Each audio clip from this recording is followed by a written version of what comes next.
Hey everyone, it's Jack from Cultaholic.com and it's time for the Monday Night Raw after Extreme Rules. But how good was Raw, or how bad was it? There's only one way to find out, and that is by assigning each individual segment a lovely individual grade. That's right, it's time for Monday Night Raw Graded.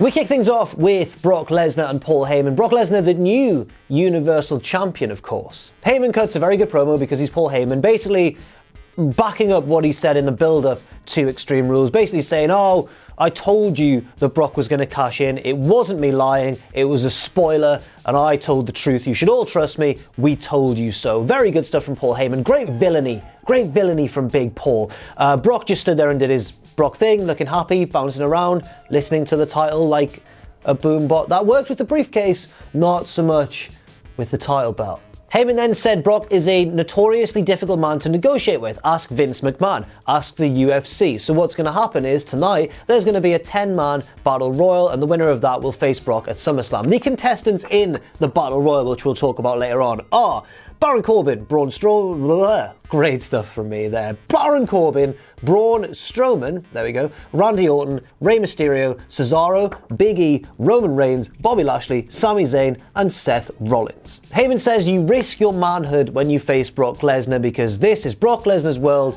and we're all Brock's bitches. And I was like, whoa. This gets an A- grade. It would have had more because it was Paul Heyman. He always cuts excellent promos. But the one issue I had with it was that it didn't quite add up for me. Basically, Paul saying like, oh, Brock's a difficult man to negotiate with. You've got to be the best to challenge him. And then for him to say, now let's have a battle royal. And whoever wins the battle royal will get the chance to face him. Seems pretty straightforward, really. Also, I don't agree with like a lot of the people in the Battle Royal itself. Not that I'm not a fan of them as wrestlers, because there's guys in there like Sami Zayn, Cesaro, Big E, who I love and think are fantastic. But in kayfabe, do they deserve to have a shot at becoming number one contender? For example, you've got Corbin, Lashley, and Cesaro, all of whom lost at Extreme Rules. They lost their matches. You've got Rey, who was recently squashed by Samoa Joe upon his big return. You've also got Sami Zayn, who's done very little recently. It didn't quite make total sense in kayfabe for me. But apart from that, a good opening segment and an exciting match to look forward to in the main event. Now the first match of the night, 6-man tag team action between Ricochet and the Usos, taking on the Revival and Robert Roode. 2 out of 3 falls. Oh, for God's sake. The Usos cut a smug promo beforehand, very smug considering they also lost at Extreme Rules and didn't take the Revival's tag team titles, but they cut a smug promo saying, you didn't think you were going to see us tonight, the Revival? And the Revival are like, oh no. And I'm like, what? You beat them hours ago. Just be happy about that. Don't be worried. It's fine. They also called Ricochet Pretty Ricky, which I did, to be fair. I did enjoy that. What I don't enjoy, however, is Ricochet battering Scott Dawson and pinning him in about 20 seconds because it's 2 out of 3 falls, which means the heels now get pinned twice instead of once every show. I also don't enjoy the heels getting the fall back to level things up at 1-1 by hitting one of the Usos, Jimmy, I believe, with a flapjack. I'm always in favour of like secondary moves or whatever, picking up shock pinfalls now and again, but not a flapjack, lads, come on. But on the whole, this was a very fun and enjoyable match. The action itself, I mean, was very smooth and crisp. Sounds delicious, doesn't it? Like a flapjack, actually. No, they're not smooth at all. They're actually quite gristly on. Anyway,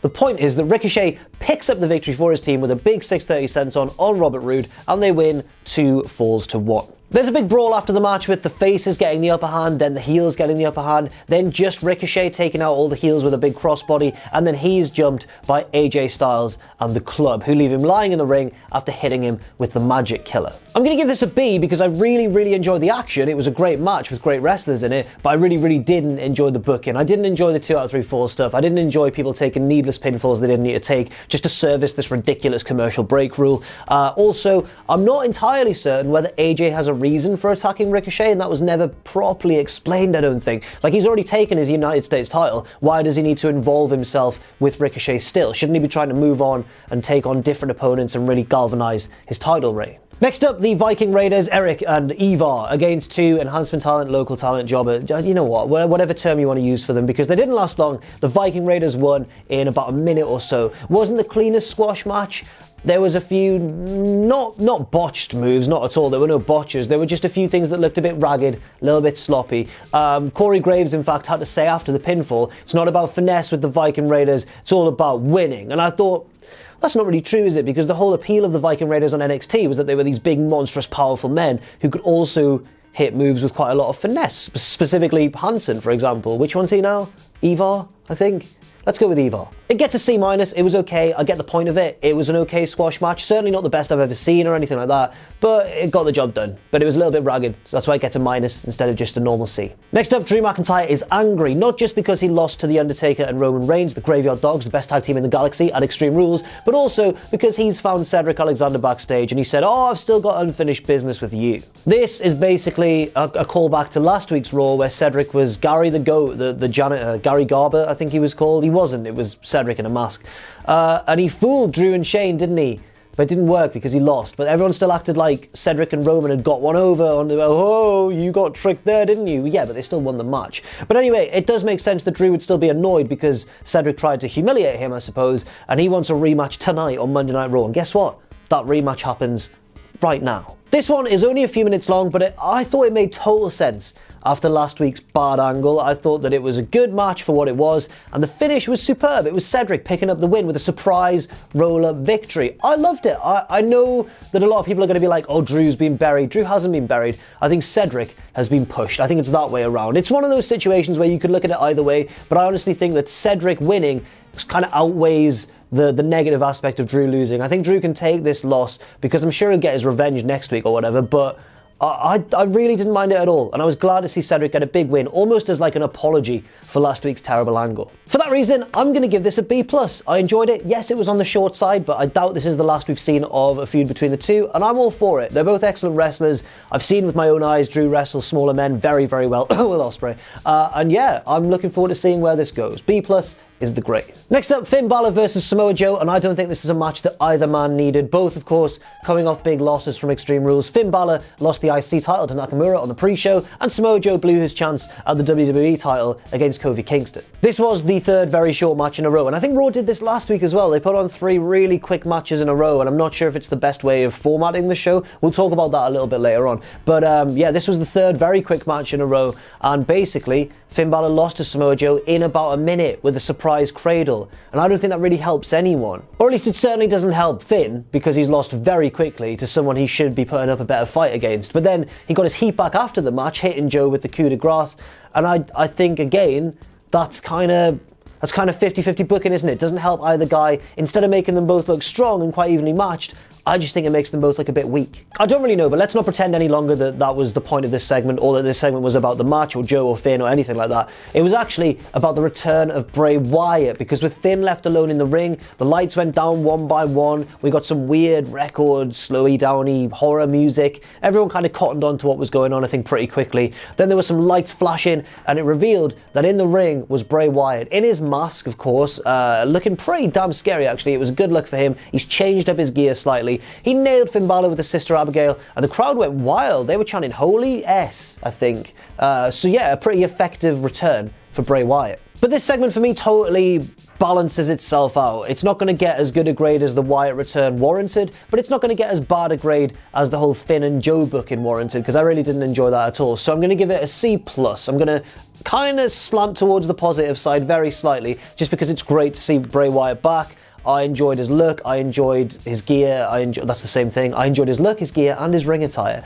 But no, I thought it all worked quite well, despite the pretty bad start to the segment with the match and kind of making Joe and Finn look a bit silly. I actually think there were other ways they could have done this. If they wanted Finn to be the one getting attacked, because I think he's taken time off for a little bit, then they could have had Bray do that before a match had even begun, for example, or during a promo segment where he's talking about how sad he is to have lost the IC title. They didn't need this match with Joe, and that, I think, hopefully helps justify my low grade on this one. The grade is a C+, despite it being an exciting return, if that makes sense. Next up, oh God.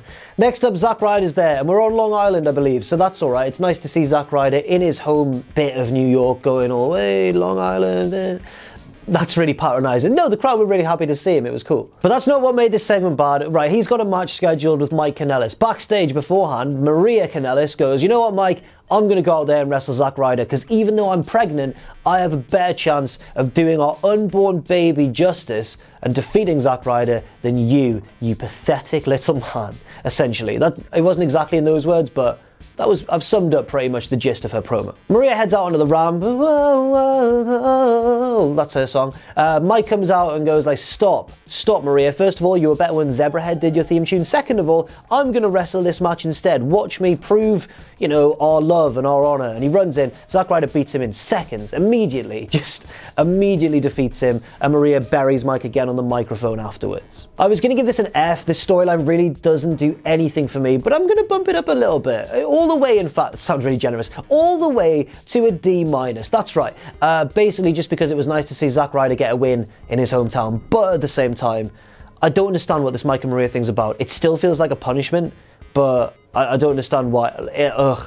I hope it goes somewhere worthwhile, but I'm not optimistic. Next up, the Club, Gallows, Anderson and AJ in 6-man action against the Lucha House Party. I feel like we haven't seen them for a little while. I'm not certain though, but have we seen them since Lars got injured?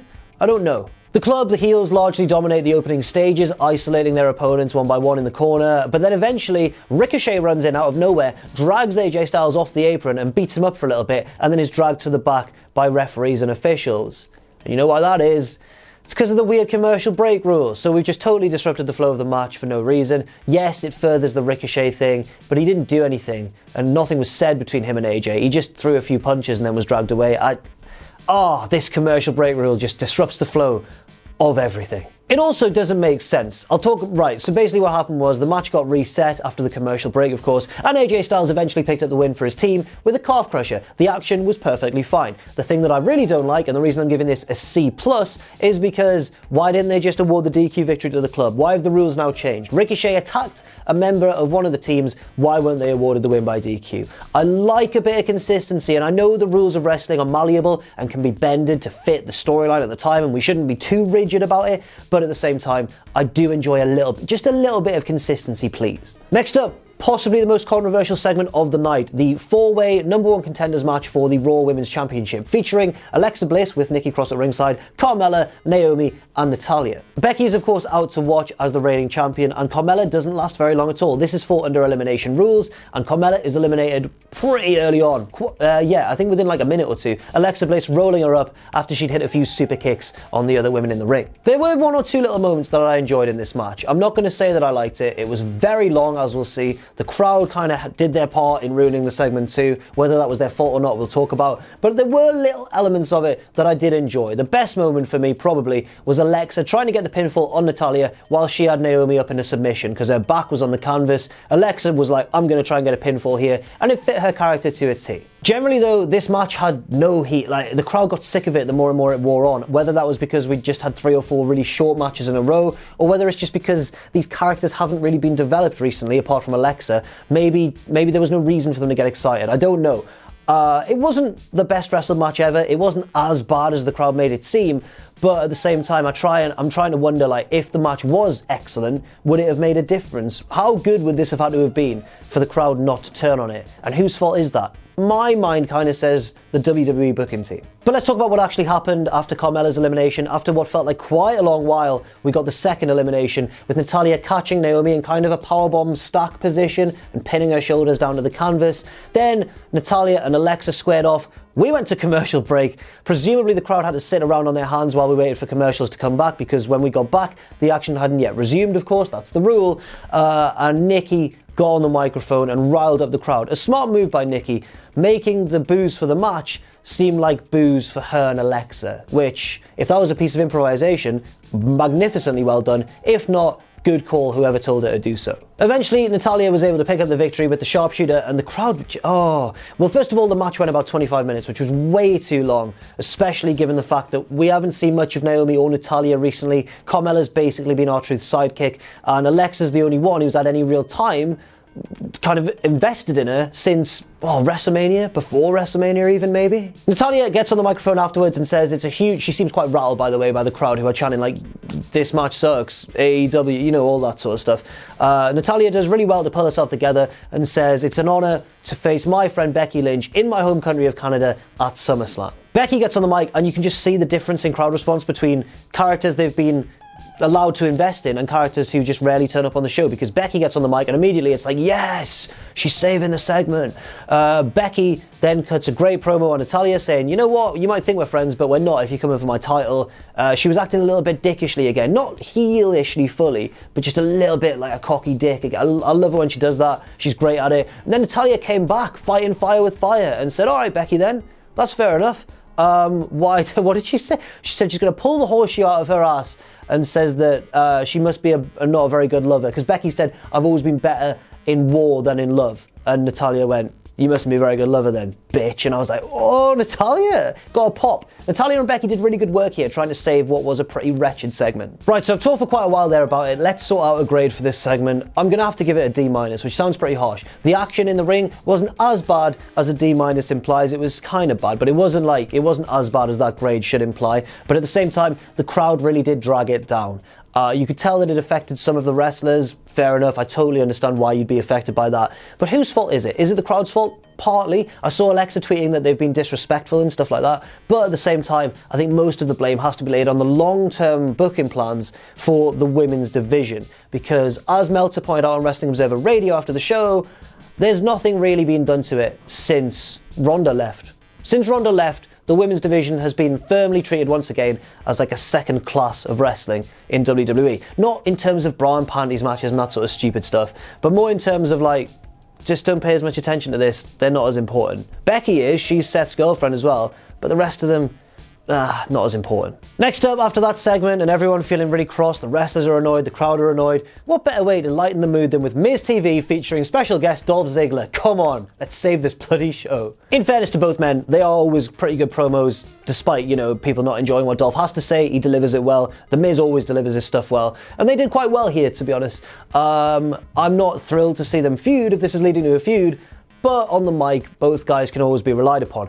Dolph says that Miz has changed. He used to be he used to be proving that he was the best. Now he's just a company man and someone who's just happy to be here. Miz says, well, you know what? I'm quite happy to be here. And also, don't you have your own issues to worry about? Dolph says, don't you have your own issues to worry about? Didn't you not get booked on the pay-per-view last night? And Miz says, didn't you lose on the pay-per-view last night in just a few seconds? And Dolph's like, yeah, I did, to be fair. All right, I did. But you only care about fame and fortune, not about dominating this business anymore. Just like your wife cares about fame and fortune. And Miz attacked him, they brawled for a little bit, and that was the end of Miz TV. This gets a C+. They delivered their stuff well, the brawl was cool, but I don't know if I want to see Dolph and Miz feud. I want to see Miz get his revenge on Shane McMahon so badly, and as the weeks go on, I just don't think that looks like it's going to happen.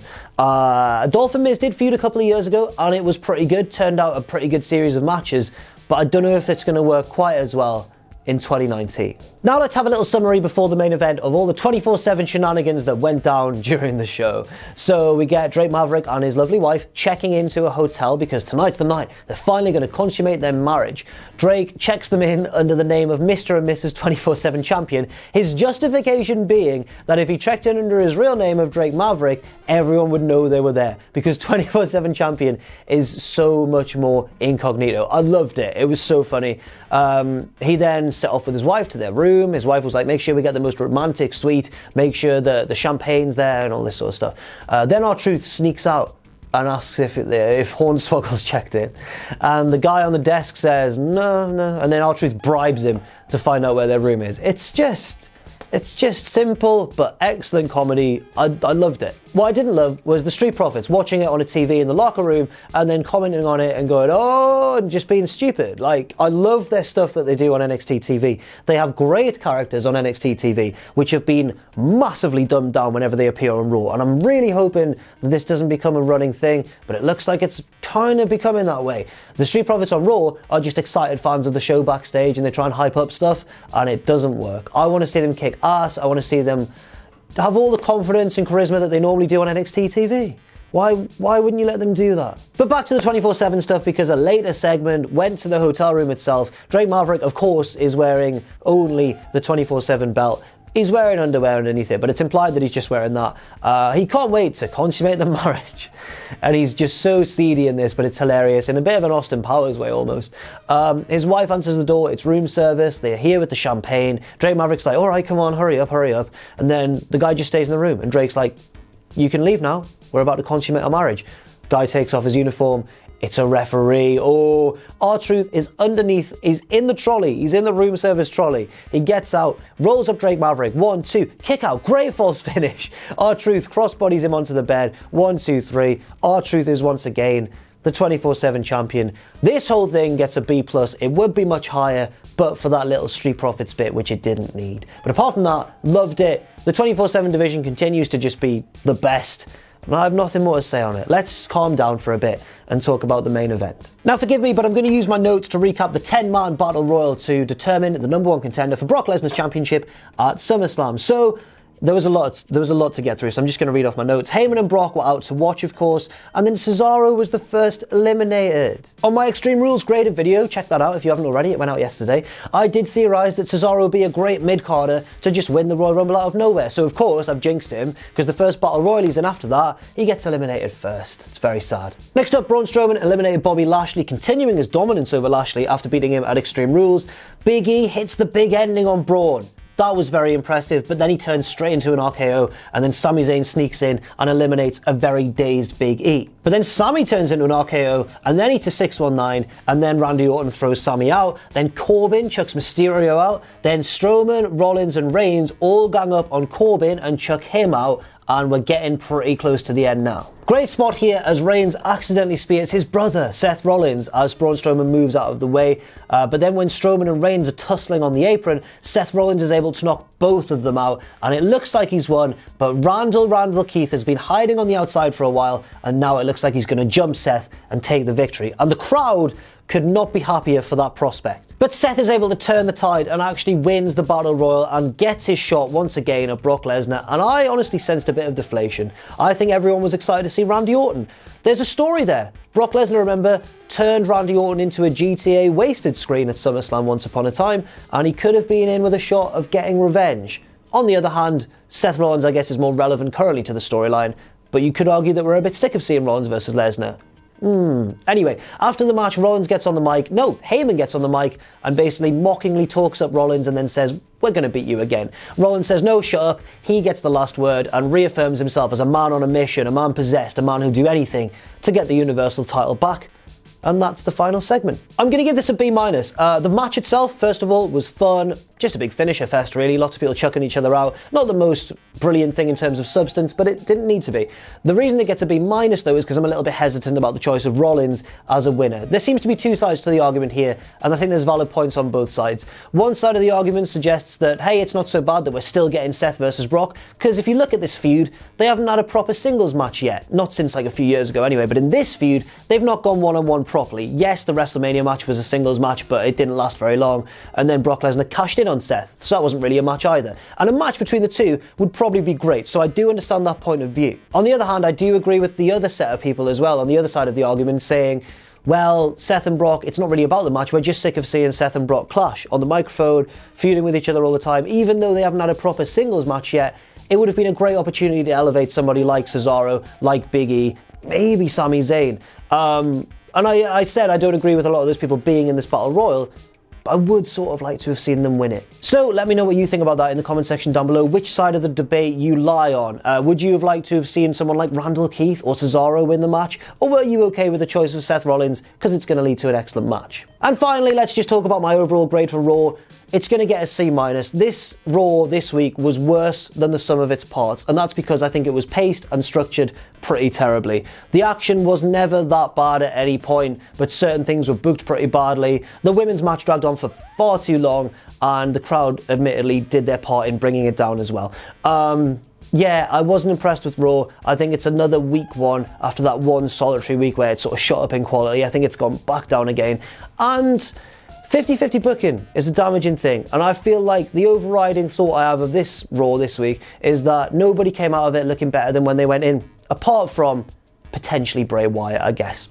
Anyway, let me know what you think in the comment section down below, and thanks very much for watching. Thanks very much for watching, and let us know what you think in the comment section down below. You can follow Cultaholic on Twitter at Cultaholic, and on Facebook at facebook.com/Cultaholic. If you enjoy what we do, then please do check out our Patreon, patreon.com/Cultaholic, where you can pledge, and don't forget, of course, most importantly of all, to hit subscribe and to join us.